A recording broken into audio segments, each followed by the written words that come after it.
February 5th, 2015. From El Cajon, California, this is episode 65 of You Can Bet on That.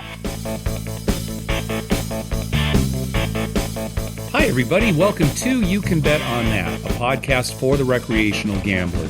My name is Mark Duvall, and sitting next to me is Dr. Mike. Hello. Just real quick, since this news broke today, we're actually recording this on a Wednesday night, but Gary Loveman, CEO of Caesars Entertainment, said that he was stepping down from that role. Yeah. And I think he's still going to be involved with Caesars in some capacity, but he's no longer going to be the CEO. That on the tail of, them declaring bankruptcy. I had heard a rumor that he was going to step down. Now, does he have a replacement? Yeah, they do have a replacement. Mark Frisoro. I'm not sure if I'm pronouncing that right, but he used to be the CEO for Hertz, rental cars. So that's going to be the replacement. I had lobbied really hard for you. Yeah, I know. So when I came across my phone, I immediately saw Mark. I thought, finally, someone listened to me. I know. Thanks for your support. Well, you'd be a great CEO of a major corporation. Yeah. Oh, I'd run the place into the ground if it isn't there already. Yeah. Well, you couldn't do any worse than they've already done, right? Hey, maybe I should campaign for next time. Anyway, that's all we're going to say about it. Just the news broke today, and honestly, a podcast like Vegas Gang, I'm sure they're going to have a lot more to say about it in an intelligent manner, which we're not capable of. No, not capable at all. Yeah. But I would like to know what the new guy plans to do. Yeah, we'll see. I mean, what's he going to do any different? Nothing. See. He takes over July 1st is what they're saying. So, we'll see. Who knows? So Gary has until July 1st to really take it in the dumper? Yeah, I guess so. Sure. Okay. Yeah. Hey, remember on our last episode, one of our callers, Derek, had suggested that maybe a way to get some extra comps would be to put your players club into a slot machine, say in the high limit area, that you weren't going to play, but just put the card in there and then leave. And then if somebody were to come along and then start playing that machine, you would get the credits for it and maybe get some comps. Sounds like a good idea, but in practicality, I don't probably think not going to do much. Well, we actually got listener Craig posted on Facebook. He was telling us that when those cards go in, there's a timeout period if there's no action on the machine. And that makes sense. I didn't even think about that last time, but that might really mean that this scheme wouldn't work at all, right? You'd put your card in, and then if somebody, say, doesn't come up and start playing within 2 minutes or however long it is. It's probably short. I imagine it'd be even a minute would probably be a long time. I don't know. Maybe not that short, but because sometimes people go up to their machine and put it in and light a cigarette and, order a drink, that kind of thing. But, probably too, if that happens, even if you are on a machine and you are playing for a while and you forget your card, probably after, no activity, after you've walked away, it shuts down. So, or if you stop and talking to your buddy for a few minutes and you're just sitting there at the machine, right? Does it shut down? That's a good question. And we should, test that out. We should do some time tests on it, to see, how long that'd it be takes. interesting to see. So anyway, just more evidence that it's probably not really worth it to, get extra players' cards and just go slip them into machines. Well, you know what? Now that I think about that, what about if you're at the bar, like we sit at the bar and play video poker? Mm-hmm. You're at the bar and there's a game on. We've stopped and watched the game for quite a few minutes and then played another hand. Yeah. So how does that work? I don't know. That's a good question. We should do some tests on our own. Yeah, just see. And see what happens. Yeah. Because, when you're at a bar, there's stuff going on. Someone's talking to you. You're watching a game on the big screen. And you might all of a sudden not play a hand for 2-3 minutes. Let's test that. And maybe I'll, kind of put the question out there to, some specific casinos or players clubs and see if they'll answer. They may not answer. Right. But they don't want you to know there's a sensor in the chair. It downloads all your personal information. Yeah. We'll try it. We'll see if they respond.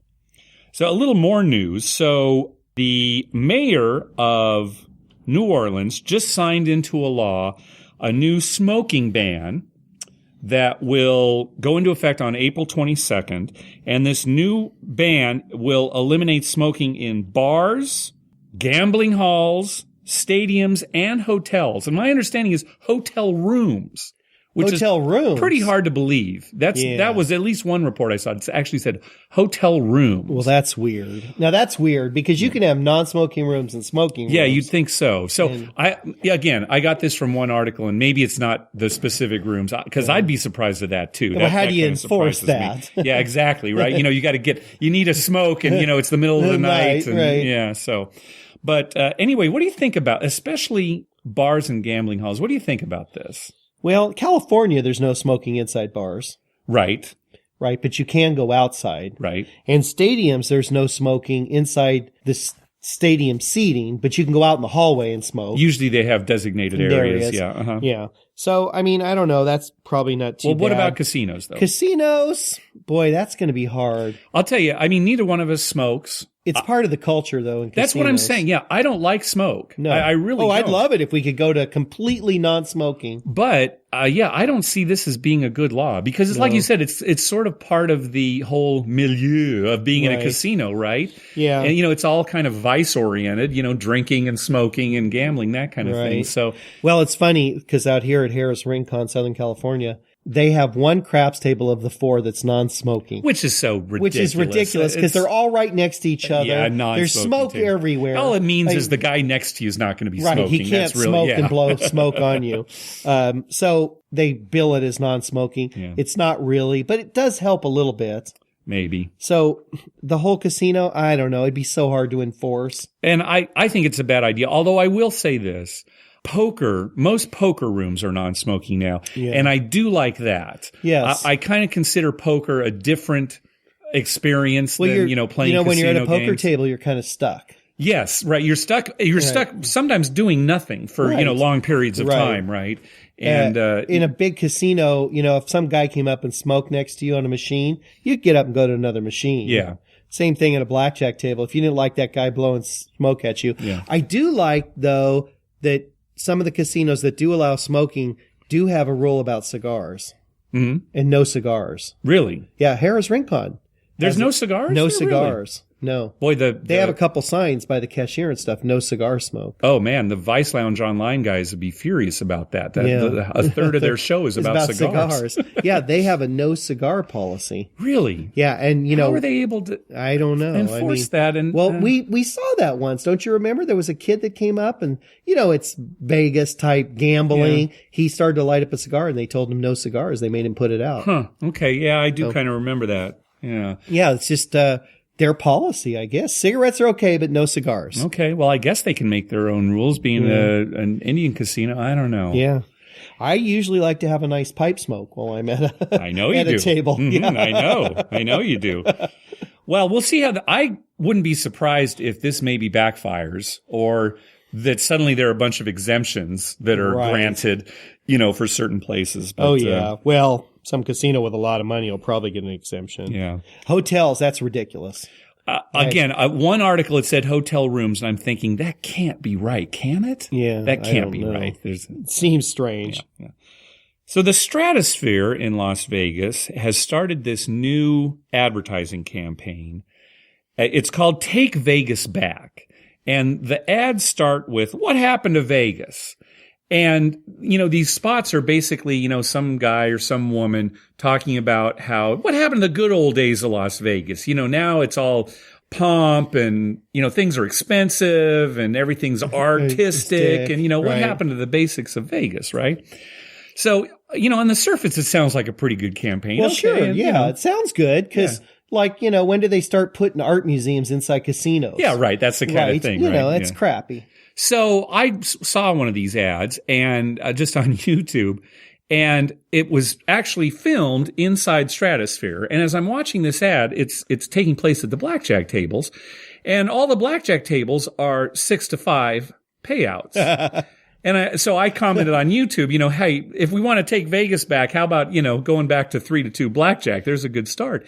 And it got me thinking about, the whole rest of the campaign. What is Stratosphere doing? Right. Other than saying, let's take Vegas back, what are they actually doing? Right. They should make some kind of statement themselves. And I can't see anything that they're doing. And you and I, before the show, we were talking about things from, Vegas past that we'd like to see come back. Right. Like, really cheap prime rib dinners. Right. You know, some of the $1.99 steak and egg breakfast. You know, on the Strip. We used to be able to go to Stardust. Remember? They had, I think it was called the Palm Room. Right. You get a super inexpensive prime rib meal, right? You know, baked potato, the salad, everything. Sure. Right? And it was decent. It was fine. They just wanted you to gamble. Yeah, right? exactly. So that's number one. Well, number two, why don't they bring back junkets? Yeah. We used to be able to, the Four Queens, this was again back in the 90s. And back when there were travel agents, we could go to a travel agency here in town and sign up for a junket. We could actually pick the day, and we'd have to pay up front, like, I don't know, $100, and they'd give us airfare to fly over there. Right. And then we had to play 4 hours at the Four Queens at $5 blackjack for 4 hours. And they'd reimburse your $100. The airfare. Yeah. Right. They reimbursed your $100. And remember, we did that at the Sands once too. Right. And you know what? I mean, we were doing it from San Diego. So it wasn't a long flight for us. But I'm sure there were people doing it from like Nebraska, right? Mm-hmm. And you know, they were getting a free flight basically to Vegas. Yeah. For 4 hours of play. Yeah, bring that back. Bring that back. So what is Stratosphere doing? As far as I can tell, nothing. Right. Well, you know, as you're talking about this, I'm thinking the last time I was in Vegas, and you remember my mom and brother and parents were there and everybody, and I remember now I was playing craps at Caesars, and my brother said to me, "Oh, I'm going to take Mom next door to Bellagio to look at the flower garden." Right. And yeah, at the time I kind of like, whatever. And I just went back to playing craps. And now I'm thinking to myself as you're talking, what the hell? The flower garden? I mean, yeah, when did casinos get flower gardens? Well, I'm not really upset about the flower garden. Yeah, now that the more I think about it, I'm getting pissed off. Seriously, what would Benny Binion think of the flower garden? Yeah, he'll take any bet you want to make on the Super Bowl up to like $5 million, and you can check out the flower garden as a comp. What the hell? Well, let's hope the Stratosphere lives up to this campaign, but I don't see it happening. No, I'm sure it's all smoke. Yeah. And, you know, speaking of this 6-to-5 blackjack, I know we talk about it quite a bit, but, you know, Adam at Vegas Fanboy, he even posted on his blog something about how 6-to-5 blackjack isn't going anywhere. Yeah. And it's funny because I was talking to my wife tonight at dinner, and we were talking about pet owners that don't get their, like, cats and dogs spayed or neutered. Right. You know, irresponsible. if they're not breeders, right? You know, that they're kind of very thing. irresponsible. And their reasoning for not doing it is usually flawed. You know, they think that it's going to affect the animal badly when really a lot of times it has the opposite effect. They're calmer or whatever, you know, that it makes kind of them much better pets. And so we were talking about what an uphill battle that is to try to educate people on getting their pets spayed or neutered. Right. And then I started talking about, you know, the anti-vaccine people, you know, who won't vaccinate their kids, right? And how that's an uphill battle. Same thing. It's the same thing with 6-to-5 blackjack. Right. It's an uphill battle. It's an uphill battle. We're not going to be able to educate people. Although I don't know that there are a lot of people who are claiming that 6-to-5 blackjack is better than 3-to-2 blackjack. No, but you know, like the anti-vaccine people. But remember when I always used to tell you guys that I know it's wrong, but that's what I believe? It's the same with 6-to-5 blackjack. People know it's wrong, but they're going to play it anyway, right? Yeah, and we've talked about it before, too. That a lot of people say, oh, single deck, that's the way to go. Well, no. Not if it's 6-to-5. Play multi-deck 3-to-2. Anyway, I'll tell you what, I'm going to be going to Vegas in a few weeks, probably. Yep. I'm going to head over to Bellagio, play some 6-to-5 blackjack in the garden area while some guy gives me a neck massage from behind. Okay? All right. I'll tell you how fun that is. Please get your wife to record that because I want to see that. I want to see that. That's the other thing that pisses me off. These guys that come around and give you neck massages at the blackjack table. That angers you? Yeah, it angers me. You're sitting there playing 6-to-5 and some guy's going to touch my neck? You could probably refuse the massage. I don't know. Oh, he's not a massager. He's just a customer. That's stupid 6-to-5. Adam was actually suggesting that, you know, those porn slappers that are out there on the street, right. You know, just go out there yourself and, you know, no 6-to-5, no right? 6-to-5. Yeah, maybe that would help. Hey, buddy. Going in, no 6-to-5. You're trying to push him on some little old lady. Look, it's not porn. This might not be the last time we complain about 6-to-5 blackjack. Just no, FYI. it might be a regular segment. Last night on TV, there was an episode of a sitcom called Ground Floor. Are you familiar with this sitcom? No, I am not. It's pretty obscure. It's on TBS. Okay. But since I'll look for it. I'm the TV guy, Yeah. And I put out these TV listings as part of our app, right? Right. I always know when good gambling TV is coming up, right? So there's this sitcom. It's called Ground Floor. It's a workplace sitcom, just a multi-camera sitcom. And on this particular episode last night, they went to Vegas for a wedding. Okay. And one of the characters was walking through the casino yelling at all the patrons saying, that they were suckers, oh, idiot, say goodbye to your money. And he's just walking, through all the slot machines, says, Right.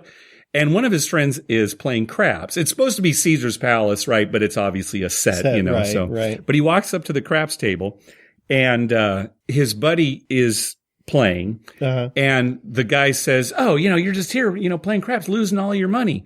And the guy says, well, you can bet the don't come. Because that's a guaranteed win. Right. So already, I knew that there was going to be craps in this episode, but then Right. it's like, oh my gosh, they're actually talking about the don't on a sitcom? So the one guy said, okay, well, I'll bet the don't come. And so he was just betting the don't the whole time. And he was winning and people were losing. And he's, berating all the people. They're mad at him for betting the don't. Right. And he's berating them. And oh my gosh. The ugly don't player. Yeah, right. And it was so funny because he'd never played before. So he would pick up the dice and to roll them, he'd hold them way over his head and then just, toss Slam them. Yeah, just, down on the table, which I'm going to have to try now that I saw this. Right. So, Just pick them up straight over your head and just wing them down there. that's what I'm going to do from now on. But anyway, it was funny, and I just thought it was amazing. There were some technical aspects on the show that were not correct, right? That's always going to happen. Is. Yeah, but I thought it was great that it was actually the don't that they were. So talking did he win? About. He won $260,000. Are you serious? He said that he just kept letting it ride On the don't. Yeah, right. On the don't. Yes, so it was ridiculous, but anyway, I thought that was pretty good.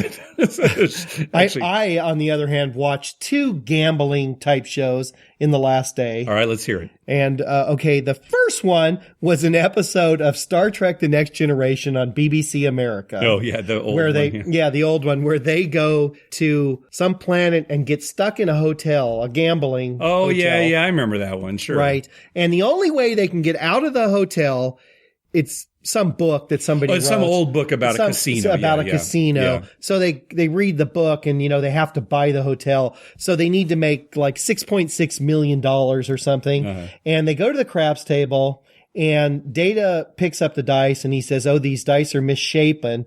They were basically rigged so that people couldn't win somehow. So anyway, he takes the dice, squeezes them in his hand, and makes it so 7 comes up every time. Oh, okay, yeah. And after like 32 passes, where they've just left all their money on the pass line every time, they've got the 6.6 million. They buy the casino, they get out. That's right. Yeah, I remember that. That's what I want you to do this weekend. Okay, really? Practice that instead of dice setting and trying to, come up with betting schemes. Just figure out how to grab the dice and squeeze them, so that somehow they're just off a little 7 always comes up. Okay, well, that would be great if we didn't live in a state where the dice are translated to cards. Oh, that's true. You'd have to grab the cards and somehow misshape them. All right, I'll work on that. And the other thing I watched was last night an episode of Face Off, which is on Sci-Fi. It's where they have like makeup. They do people. makeup and they mostly creatures for and things. Movies and stuff. Movies and stuff. Yeah, it's a super interesting show. As a side, I mean, I love it because they're so talented and the stuff they come up with is unbelievable. But this episode, they had to pick a card. And they had from a deck of cards. From a deck of cards. There were 13 contestants. They took the queens, the kings, the jacks, and the 2 jokers, and they turned them upside down, and they had to pick a card. This all happened at Normandy Casino. Oh, yeah, okay. In LA. Uh-huh. So they went to the Normandy Casino, which, by the way, when they were walking in, it looked pretty nice. Yeah, we haven't been up to the LA casinos in some time. We were there years ago, and it was pretty beat up and a rat hole. It looked great. Yeah, there were chandeliers and everything, real nice. Anyway, the girl, she shuffled the cards and dealt each one a card. Uh-huh. And then they had to make a character based on, the king of clubs or whatever they got. And it came out great. So if you somehow can watch that maybe. See, now I missed that in my TV listing. I searched for all sorts of things, but if it didn't have. Yeah, because it probably wouldn't say in the synopsis, it doesn't say any. It just says Heart design car or something. It wouldn't have let you know that it was about a gambling, Okay. Right. But it was at Normandy Casino. So check that out. We should go up there again. I know we should. We should just make a day or a weekend. Go to Commerce, go to Normandy. Right, all those places. Yeah, just check them out. It looked pretty nice. Yeah, we haven't done that in a long time. Hey, thanks to everyone who's been clicking through our Amazon link. Remember, whenever you're going to buy something through Amazon, go to our page first. YouCanBetOnThat.com and click through our Amazon link at the top of the page. That way, when you make a purchase, we get a little kickback that helps cover the costs of hosting the show. And it doesn't cost you a thing. You'll pay the same price just like normal. So how did you do at Dave's tournament? I have nothing really to say. So listeners might remember this last weekend we went to a poker tournament at our friend Dave's house, or I went. You didn't even go. No, I had to go out to the casino and play craps. I understand. I should have gone to the tournament. But I have nothing to say. That was, I was out fairly early. Not that interesting. Wasn't getting cards. Got lucky once. I really don't have any stories to tell. Your play was good. Yeah, I'm happy with the way I played. Just several people from our home poker game our home poker game is making the final table very often in that tournament. and quite a few of them. I mean, 4 or 5 people on the final table. Yeah, so our friend Mary came in second. Our friend Bill came in third. So, but I don't have anything to say. So it was just not too interesting. Not all that interesting. No. We were talking about an upcoming Vegas trip. What are your plans, do you think? Well, right now it looks like maybe early in March, not the first weekend, but maybe the second, or possibly the third, but probably like the second weekend going to March. I just don't think I can make it for the NCAA tournament. You can't. No, it's too hard to get off. It's too hard to get off a Thursday and a Friday. Yeah. I mean, I could get there late Friday, but what's the use? Yeah. Then it'd be Saturday, and then we'd probably have to come back Sunday. So I just don't see myself doing that. That's too bad. Yeah, because if we went, I'd like to be there on Thursday morning when they all start. To see it all start. And my wife also wants to go to that Guy Savoy restaurant that's in Caesars. They actually have a dining area in the kitchen. Oh, you told me about that. Yeah. Didn't you guys eat there once? I think on a previous episode you talked about it. Yeah, we ate there. But we didn't eat in the kitchen thing. She wants to go eat in the kitchen. Yeah. It's like a private private room in the middle of the kitchen, surrounded by glass. You can watch them cook and everything. Oh, nice. Yeah. Yeah, it's kind of neat. So that's what we're going to try and do, and that might be early in March. Okay. So I'll let you know. All right. Very good. All right. Well, let's jump to our voicemails. Don't forget, call our voicemail hotline at 951-292-4377. That's 951-2-WAGERS. 951-2-WAGERS. And let's hear from David. Hello, gentlemen. This is David in North Carolina. I'm calling you fellas back to report on that information that Dr. Mike had assigned me in y'all's last podcast episode. He had requested that I get him some mileage information and casino specifics might apply to some possible visit he was planning on coming to the Outer Banks here, beautiful state of North Carolina. It turns out it took a little more time, a little more research than I initially planned on. It was interfering with my work, and I wound up losing my job, so I don't have work, and I'm out of work. But the good news is I was able to get the information for you, Dr. Mike. There is, in fact, a Harris Casino in North Carolina. It's up in Cherokee, North Carolina. It's way up in the mountains. It's beautiful up there, but it's about 8 hours away from the Outer Banks. And so, if your in-laws are that hard to get along with and you're dying to get away from them, you'd be better off just drive the 6 hours north up to Baltimore. They got a brand new horseshoe casino up there they built right beside the stadium. I was up there at Christmas time. I believe it's the nicest casino outside of Las Vegas. It's really, really pretty place. I also wanted to offer congratulations before I forget to Mark's wife for getting that Wife of the Year award. We're all just really, really proud of you. Listen, if there's anything else I can do for you fellas, don't hesitate to holler at me. Be glad to help you out any way I can, and I'll just look forward to hearing your guys' next podcast. I look forward to it each week. Of course, you live in a little big town like I do, and there's really not much else going on, to tell you the truth. All right, fellas, keep up the good work. We'll see you. All right. Thanks, David. Yeah, my wife has been, going around the country. Yeah, she's on a tour. Exactly. Yeah. She talks to other casino widows. Okay. About how to, spend your time when your husband's at the casino. And what to that kind of do, thing. right? Yes. It's great. Yeah, she's going to Vegas. I never see her anymore. She's on the circuit. Yeah, exactly. Well, I feel bad about David losing his job and everything because that research took so long. So, if there's anything I can do, David, if you need to move out here, we got a spare room. We can put you up, and every Friday night go to the casino with Mark and I. Yeah, I don't know what kind of life that would be, but well, see, Mike. Now this is the 21st century, and I was hoping that maybe you had kind of arrived in the 21st century. Yeah, because if you wanted to know if there was a Caesars Casino in North Carolina, what you would do is you would go to your computer and you would call up internet. And you would ask internet, Caesars Casino, North Carolina. Where's my computer? And then internet would say, here you go. I'm one of those old guys. I don't do that stuff. Kidding. I just talk to other people. I'd much rather talk to David about it than look it up. I can have some Siri voice tell me where it is, but I like to talk to David. My wife's good friend, it's a real close friend of hers. She's in Wilmington. And that's why we keep wanting to go out there. And, my wife's been to North Carolina. I've never been. She loves it. She talks about how beautiful it is and how pretty a city Wilmington is. So, yeah, maybe we'll go there. Maybe we'll go to Baltimore. Yeah, see, that Get a junket to Baltimore and then drive down to Wilmington or something and visit her. Yeah. Yeah, because the little casino in the mountains sounds good, but then we'd probably trap there. Yeah, right. Here, one more quick call. Hey, guys. My name is Basil. I listen to your podcast regularly, and I love it. This is in reference to your North Carolina casinos question. There is a Harrod Cherokee in Cherokee, North Carolina, but if you are in the East Coast, it'll be just as close to go to Baltimore, Maryland, where there are new casinos opening up. I hope that helps, and thank you guys, and have a great day. Okay, so we actually got, several responses from different listeners, basically saying the same thing, that it's like an 8-hour drive to go to Cherokee, and it's a 6-hour drive to go to Baltimore. So if you're on the Outer Banks, you're really not close to anything. Probably go to Baltimore then. But even if you went to Baltimore, that's like driving from here to Las Vegas, 6 hours. It's more. It's more than that's here right. to Las Vegas, yeah. Yeah, so there's, if you're going to the Outer Banks, there's probably nothing terribly convenient. Maybe we'll just go visit Wilmington. That'll be it. And that'll be it. We won't gamble. Yeah. Getting back to your wife and being wife of the year, we should have people call.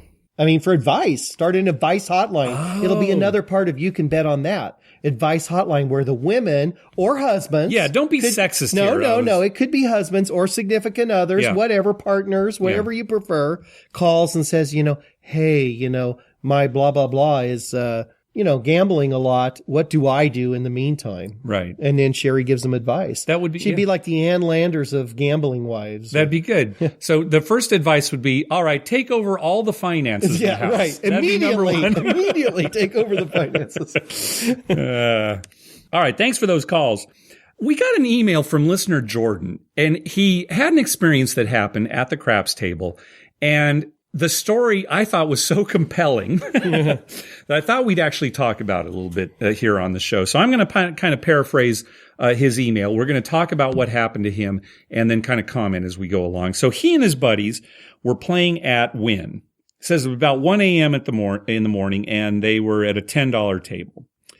And they were thinking about leaving when a gentleman came up and bought in for $40,000. Okay. Jordan, I asked Jordan, and Jordan couldn't remember if he actually had the cash to cash in or he used a marker. I'm sure it was a marker. He would have remembered somebody cashing in for it would have taken a while, for them to count it all. Yeah, exactly. But anyway, he cashed in for $40,000. So Jordan and his friends were thinking, hey, maybe we'll, sit and watch and see how this guy plays. Right. And so initially, I'm thinking too, when I'm reading this story, it's like, okay, good. Here's a high roller, pretty significant high roller, who, isn't insisting on playing at a real high limit table. Let's just go to the $10 table, play with, the he's out there with the people. Yeah, exactly. So I'm thinking, okay, good, good for him. So he bought in, and when he started betting, he had $500 on the line with full odds. and then he went about $10,000 across. So about placing each number for about $2,000, probably like $2,100 on the sixth name, $2,000 on everything else. So he'd have $500 on the line. If the point was 6, he'd have a $2,500. So he's got like $3,000 there. And he's got about 10. He's got about $13,000 on the table. Right. So, a significant chunk of what he's bought in for, well, right? a huge chunk. 13 out of 40? Yeah, exactly. So you figure the guy... With 3 rolls, you're done. Yeah, right. 3 immediate outs. And, I'm sure he's played this way before. So you figure the guy's probably got This is an aggressive gambler. Yeah, aggressive gambler, and he's got more money to play with if he wants to. So Jordan and his friends were watching him play and, kind of enjoying themselves. It would be pretty fun to see that much out on the table. No, we've done that. I mean, I've liked to watch people like that. And so apparently he had a pretty good roll, or a decent roll. He wasn't rolling at the time, but, the roll that he got on, he made a little money. Okay, good. And then it was his turn to roll. And this is when things started to go south. So it's this high roller's turn to roll, and he starts fiddling with the dice. And Jordan said that he took 30 seconds. Once the dice were passed to him, he took 30 seconds to fiddle with the dice and finally shoot them. Which is like an eternity. And we've all heard, he fiddled with it for about 30 seconds and it's like an exaggeration. Well, Jordan actually sent us a video of this guy rolling and we saw it. It was 30 seconds. And you hear 30 seconds, but, stop the podcast for a minute and just count to 30. And you'll realize how long that is to be fiddling with the dice and doing something. Yeah, this is 30 seconds once he got the dice in front of him. Right, exactly. It's not like, they're sitting in the middle. This is like they're there and everyone's watching you and you've got 30 seconds before you throw them. So, nobody's saying anything. The pit's not, this guy's a high roller. What are you going to do? You don't want to anger him, right? So nobody's saying anything. That they're letting him do it, right? Right.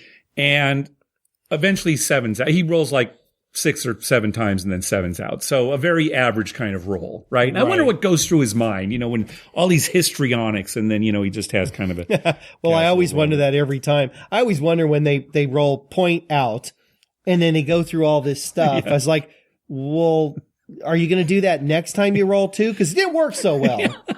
So now suddenly this guy is not so great. This guy's like a jerk, right? It's like he's so much more important than anybody else. He's not concerned about the game moving fast or whatever. Right. He, suddenly my view of him at least has gone, 180. Sure. So he sevens out and then this woman gets the dice and she's rolling, pretty hard.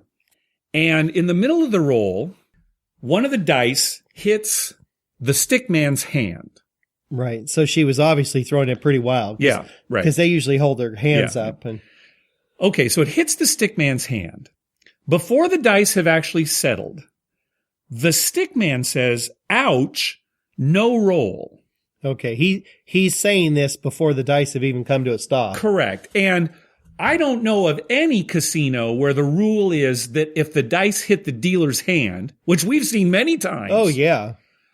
I've never heard of a rule where it's no roll if it hits the dealer's hand. No, they can hit the dealer's hand. They can hit other players' hands. Yeah. They can hit the stack of chips as long as they bounce off. Yeah, and as long they can hit the bowl, and if they come out, it's a roll. Now, it's the one exception would be if like it hits somebody's hand and the person kind of shoved the dice or did something, active to try to get them back on the table. Yeah, or something like that. Then that'd be no roll. Most people may not know that if you play craps enough, you'll learn that if the dice go off the table and they inadvertently hit you and come back on without you making a motion to push them back on, it's a roll. Correct. If you purposely knock them back on the table, push your hand out or something, or your chest so they stay on the table, then it's a no roll. Right, exactly. So that's kind of a judgment call, but certainly hitting the dealer's hand is not a no roll. Okay, so the dealer calls out no roll. Right. The dice finally settle on the table, and it's a 7 out. Okay. And so at this point, everyone on the table's pretty pissed. Right. Because they've heard no roll, and then they see a 7. So they're kind of relieved until they say it's a roll. Yeah. Now, see, here's the thing. We've seen plenty of times where a dealer will call no roll, not because it's hit their hand, but it looks like it's going off the table. Right. Like it's kind of spinning and it looks like it's going out. They say no roll, but then it comes back and lands on the table. Right. It's a premature no roll. Exactly. Right. Now, at least my experience has been in each case, it's a roll. Yeah. Even if the dealer said no roll. It's almost always a roll if they land on the table. Right. So first of all, what is this dealer thinking saying no roll just because it hit his hand? Was he trying to be funny? Well, people aren't going to find that funny, right? More than likely, he's just a big puss, and he's complaining about his hand getting hit. So anyway, the dealers start to collect all of the chips because it's a 7 out. Well, the high roller, starts complaining. Hey, wait a second. Right. The dealer said no roll. Right. Okay. I could see initially complaining. Oh, of course. Right. I mean, if at the very least to prevent the dealer from saying something like that in the future, well, right? or letting him know that, hey, you made a faux pas. Yeah. Let's correct this next time. Yeah. But anyway, you definitely say something. Right. And so the high roller did. He said, hey, the dealer said no roll, it should be no roll.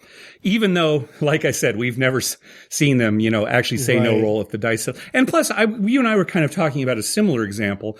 What if 6 were rolled on the dice? Sure. And the dealer called 7? Well, his call would not stand. Obviously, no. You see that all the time. Yeah. And sometimes it's not 7. They say 6, and then the guy says, no, it's a 5. Right. Because they see 4-1, but they call 5-1. Yeah. So and then one of the other dealers will correct it, or a player, and that's okay. So the dice speak for themselves, right? Basically. So anyway, there, the high roller is complaining, and there's some discussion going on. So eventually they call the pit over. So she comes over and kind of listens to, what has happened. And she eventually says, okay, the roll counts. It's 7 out. Yeah. And the high roller was furious. And he at this point, Jordan said he had about 53,000 in front of him.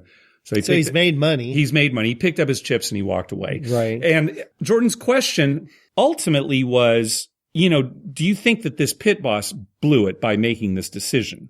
And that's a good question because there's a lot of things to consider. Right. First of all, is there some kind of rule at Wynn about a situation like this? A dealer saying no roll, but it really was a roll. Right. And I'm sure that's come across before, and they probably do have a rule. It could be. So, I mean, she might have just been saying, no, this is it. And her reason, whether she stated it or not, may have just been, that's our rules. Yeah, and it could be. Right. Now, the other thing is, okay, do you let a high roller like that walk away from the table, take his money away by ruling like that? Doesn't that make it a bad rule? Well, I got bad ruling. Thing I want to say about that is, would he have walked away anyway? Because he's up 53,000.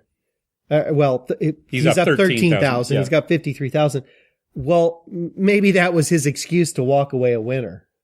Oh, maybe. Right? But Jordan said he was pretty furious. I'm sure he was mad, but he could have been like, well, I'm up, I'm going to leave. Yeah. Would he have done the same if he was dead even or if he was down? Yeah. Or would he have just been mad and said, okay, I'm going to take these guys for more? Yeah, that's a good point. He might have been going to walk away no matter what she said. Yeah.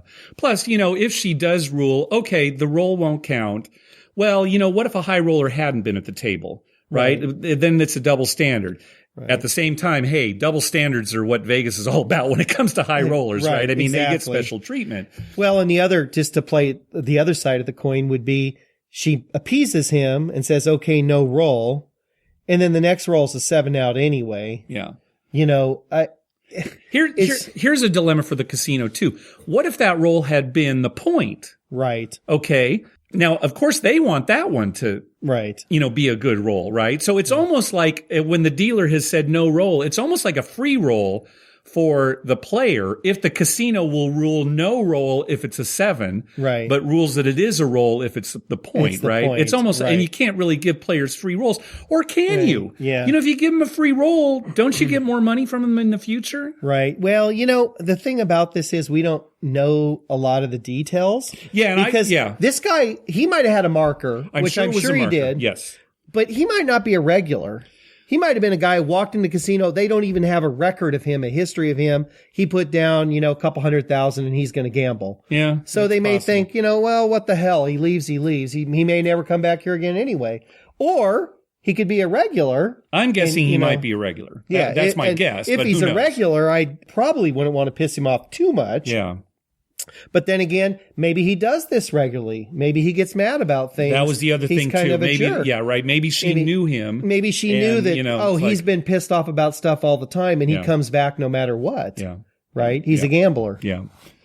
But anyway, so, I thought it was an interesting story. It was interesting because Jordan was really just asking about what we thought of the pit boss decision. But really, I'm thinking, oh my gosh, that dealer, what is he thinking saying no roll? Right. Yeah. Why would he say Well, it'd that? all be avoided if the dealer just keeps his mouth shut. Yeah, exactly. Right. You get hit in the hand a lot. Yep. That it does happens happen. a lot. Yep. And so, dealers, especially not so much the stick man, but the guys dealing will be making a bet and somebody will roll, and then before they can get their hand back, they get hit. Or I've seen it where their hands are actually outside the table, holding like the rail, and the guy throws them wild and nails them in the knuckle. I've done that. I've hit people like that. Sure. So. It can happen. Yeah. Anyway, thanks for the email, Jordan. It certainly got us thinking quite a bit about, what should happen, what shouldn't happen, and, of different opinions about. Next time, this weekend when we go, you can, the first time you roll, hold your hand above your head. Right, and like roll on like the show. that. And the second time, just mimic this guy. Because we saw the video. Just mimic that and see how long it takes for somebody to get so pissed off they make a comment. It really is comical what this guy's doing. He's rubbing his hand on the table and moving the dice around. He's concentrating so hard. He left the dice kind of alone and would rub his hand and kind of just barely touched it. But when he went to actually roll him, he picked him up and just threw him. Yeah, I know. It just boom. He just threw him. What is he? What sort of, psychic? Like all the pre-stuff before he threw him had some magical influence on the dice. Oh my gosh.